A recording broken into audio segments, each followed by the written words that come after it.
My name is Rea Savla. I'm Niharika Jain. And we're the co-presidents of Jain Students Association at Berkeley.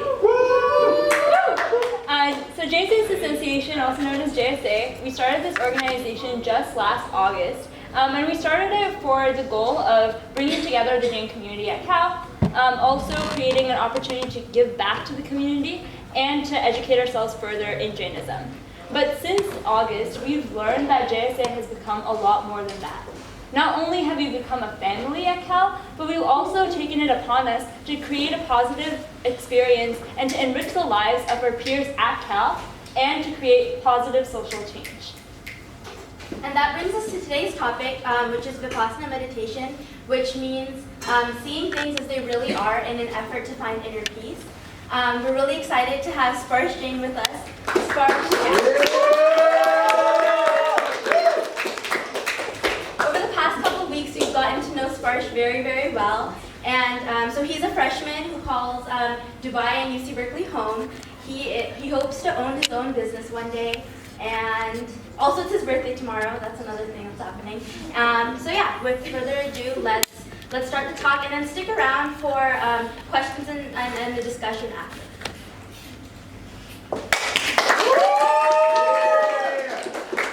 How's everyone doing? Good. It doesn't seem like it. It's all good. Before we start, can I ask you all to please stand up?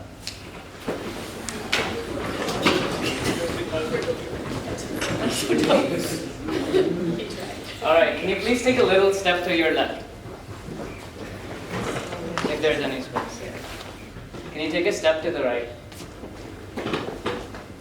A little step forward. And a little step backward. You can now take your seats again.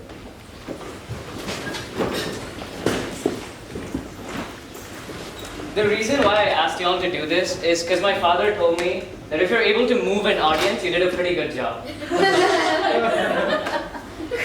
But to be very honest, I'm truly honored and privileged to have you all here today. And I hope to make these next 40 minutes worthwhile for you all. In the past 18 years of my life, I have grown into someone who has wondered if dogs name their owners, who dreams about their Ford startup after watching Shark Tank, and someone who lies awake for hours in the night, wondering if I'm good enough, wondering whatever enough even means. When I was 13, I got an officer position at a Model UN conference. But right after I got the position, I wasn't really cared about what I got, more so about why Sid got president and I didn't. When I was 15, I gave my first TEDx youth talk at Emirates International School. I got a standing ovation at the end. I never felt so full. But when I was walking back home with a bouquet of flowers, I wasn't really focused about my talk, but rather Sahil's. Had he done it better? When I got 17, I got into Berkeley. But of course, Soham got into Stanford. Well, at least I won on that one. Life has always been a who wears it better tabloid page for me. For every accomplishment that I don, I'm always sweating about who's rocking my life better. There's always been that guy, the one who's always 3 steps ahead of me. I'm sure you know exactly who I'm talking about. It has been a problem in the thought pattern of my mind, and I've been trying to come to terms with these weaknesses. No matter how much I've achieved in my life or continue to work on, I have never really felt at peace with myself. I live for the sharp ecstasy immediately following the win and keep going on to mitigate that insatiable hunger of being better, outrunning the constant shadow of that guy. Insecurity, anxiousness, and indecisiveness. These have been my lifelong companions. This talk is about me turning my companions from enemies to friends. I'm not perfect today, and I never will be perfect. But in the next 40 minutes, I'm going to tell you my search for the key to success. I know, it sounds like a cheap self-help book. Oh, the key to life. But no, this is less a one-size-fits-all book, but rather more a search for the mindset through which we can begin to solve our life's problems. This is a long trek, and I'm still at the foot of the trail. But hopefully, together, we can gain the courage, insight, and will to venture into the forest of finding inner peace. Throughout the duration of this talk, I want you all to keep an eye out for two main terms: the law of impermanence and equanimity. These will be our best tools in navigating how to achieve our goals and how to be successful. 1st July 2016. Far, far away, in a not so distant land, begins our story. A building rising in the middle of the wilderness, surrounded by emptiness. The only solitary bastion of inhabitation as far as the eye can see. Every time somebody is brought in, they are frisked, and they are made to sign declarations and liability waivers. All their possessions are confiscated: their wallets, phones, valuables, and maybe their sense of joy and happiness as well. Spending your days in a room with a stranger, waking up from 4 o'clock in the morning till 9:30 at night. Feeling each passing moment, reminding you of your distance from your loved ones, your family, and your joy. Strictly forbidden is talking. Gestures are frowned upon, and eye contact is unimaginable. Reading a book, writing in a journal, or even listening to music are far-fetched fantasies. All you have for company really is the party going on inside your head.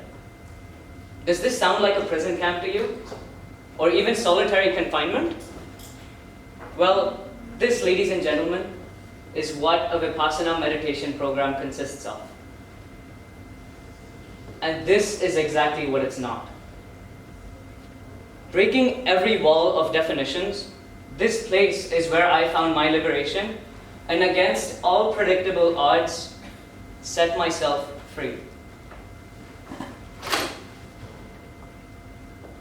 For several years, my parents spoke to me about Vipassana and how the experience is vital in order to grow in life. Sparsh, you're going to do this is going to change your life, it's going to make you better. Before you go to college, you'll probably make better decisions if you do Vipassana meditation. Being a teenager that I was, I constantly ignored what they said. But after constantly hearing about it for 2 years, I decided to give it a shot. And I enrolled myself to a 10-day Vipassana meditation program in July, this past summer. While others decided to go on relaxing vacations and exciting holidays, I decided to spend my time between high school and college at a meditation camp. Little did I know that this experience would genuinely change the way I looked at the world, outside and within. Day 2 of Vipassana meditation. I started reading the labels on my shampoo bottles for entertainment, in English, French, and even Arabic. Since I had nothing to write with, I tallied my days with the number of clothes I had left and got really excited when the pile of clothes got shorter. My mind begged for intellectual stimulation. I also set a record number of times where I washed the bathroom in a day, acquired the ability of an acrobat. Trust me, when you're sitting for 10 hours straight in a strict posture, your muscles are bound to get sore, which resulted in a lot of stretching. And rediscovered the joy of making wishes with dandelions. Because I wasn't allowed to write, obviously, I couldn't document my experience, for which you should be really thankful for because it would be very, very boring. For example, this is a brief recount of what would have written off. Sit, walk, think, try not to think.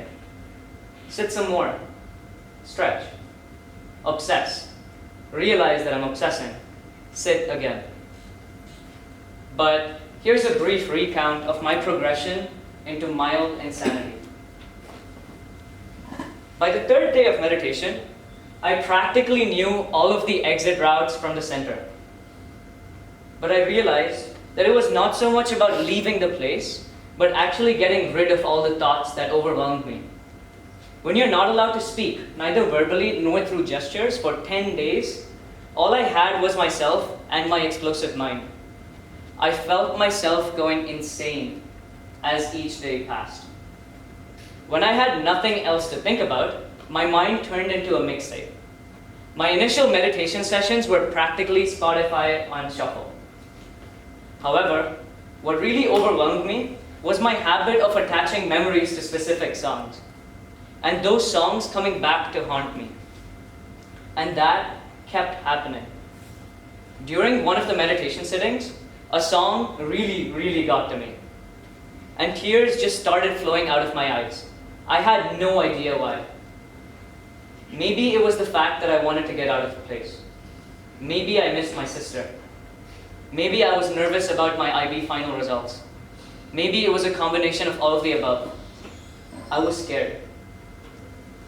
When I consulted with my teacher after the program, he gave me a very simple example. Envision your mind to be like a glass of water with sand sunk into the bottom of the glass. The sand here is your mental dispositions. This is a blue bottle, so you can barely see the sand, but just flow with the analogy. The sand here is your deep-rooted mental dispositions, or they're known in Sanskrit as sankharas. And they are the roots of the way our mind and body react to certain situations. When we suppress our problems, all we are really doing is adding more and more sand to the same glass of water. Although the sand doesn't really affect us now, it does when we arise in an unwanted or desired situation. During meditation, the glass of water is actually stirred. It's stirred and mixed all up and down. And what happens is that the sand starts to spread and manifest itself throughout the glass of water. This is where one starts to feel overwhelmed, because all the deep-rooted sankharas, all the deep-rooted mental dispositions and sufferings are sort of coming back up. Suppressing them is just a way of redepositing all your miseries, all your problems back into that glass of water. But Vipassana is a way of dealing with them head on. I was finally ready to start facing my issues. It took me 3 days. But I realized that in order to really benefit from this, I had to start working on myself. But not only that, I had to want to work on myself and be truly ready for it.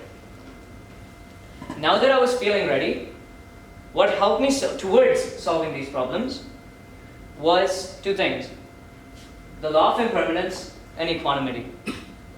Let's talk about impermanence first. During long meditation sittings, my legs often used to go numb or fall asleep. Naturally, I kept changing my posture because my numb leg agitated me. Once I decided to maintain strong determination, I was like, it's been 3 days, I better just sit down and just go through this. Let's see what happens. Once I decided to maintain that strong determination, or in technical terms known as adithan, I sat in the same posture regardless of whether my leg went numb or not. What I found was the numbness manifested itself so strongly that there were several moments where I wanted to change my posture. This is the habit pattern of our minds. When something unwanted or when something like this comes up, we want to react to it in an averse manner. We want to averse it so we can solve that situation at the point. But all we're doing is really suppressing the real problem. And we don't actually just stay equanimous at that moment. Just let this happen. Just accept the reality as it is. So when I stuck around long enough, shockingly, everything, including my numbness, was actually gone. Although this may sound trivial, in that moment, I realized that everything, including physical pain, is impermanent. An A on that rhetoric paper to an L on that CS midterm. From a bucket of popcorn to your longest lasting relationships. Everything is impermanent. Thus, impermanence is this understanding that everything is transient and temporary. If we take a moment to look around our lives and what has been in our lives, we will find that everything has a beginning, a duration, and an end.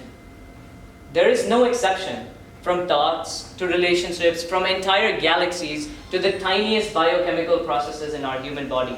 Everything is temporary. This is the law of nature. I invite you all to take a moment to contemplate any people or circumstances that caused you agitation in your lives. Things that you may be quite peeved off about. I do that to myself now and then as well. Beware of the trickery though, that the mind will always sort of say something like this. oh, I know it is real at this very moment, but I know it's going to pass in a while. Well, if it's going to pass, then what is the point of thinking about it at that moment? Why do we fill this precious and only moment with the stuff that is not even real? Stuff that is just noise and static in the mind. The reason why our mind is so unbalanced all the time is because we are continually rolling either in the past or in the future.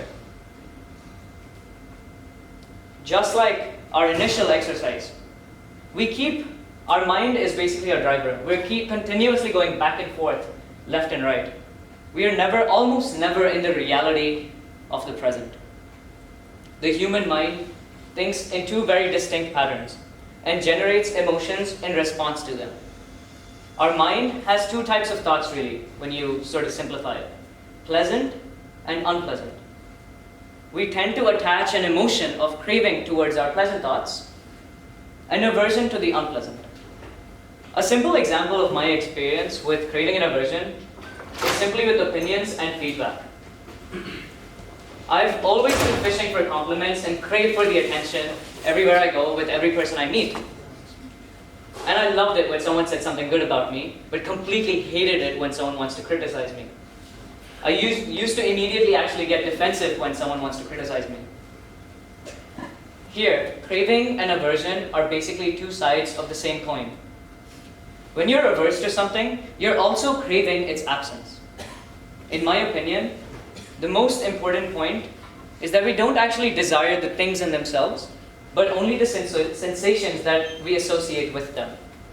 A coffee addict isn't really addicted to coffee, but more so the sensations produced by that coffee. During lecture on day 6, we were told that this process resulted in perpetual dissatisfaction, or we call it suffering. By practicing Vipassana meditation, we train the mind to be more aware of subtle such sensations and learn to see them with equanimity. And equanimity basically means reacting to situations without judgment. This way, we can break that loop of aversion and craving, craving and aversion, aversion, craving. And hence, the suffering ends right there. At first, I found this to be pretty counterintuitive because we naturally tend to focus our attention towards the object that's causing the sensations rather than the sensations themselves. But through this really completely reversed the thought pattern of my mind. The surface level of our mind remains overwhelmed with the outside world, but they aren't actually aware of what is happening deep inside of it. This is a deep sense of ignorance or moha that our minds have. This is where Vipassana comes into use. Vipassana means to see things as they really are. It is an insight that cuts through conventional perception to perceive mind and matter as they literally are, impermanent and impersonal. Although Vipassana has been conserved in the Buddhist beliefs, it is not limited to Buddhism and can be applied to persons of any background. The technique works on the basis that human beings share the same problems and that a pragmatic method which can eradicate these problems can be universally practiced. Being an individual who really likes to connect dots and sort of understand one point to another, I started to make links between my experience as doing Vipassana and me as a Jain human being.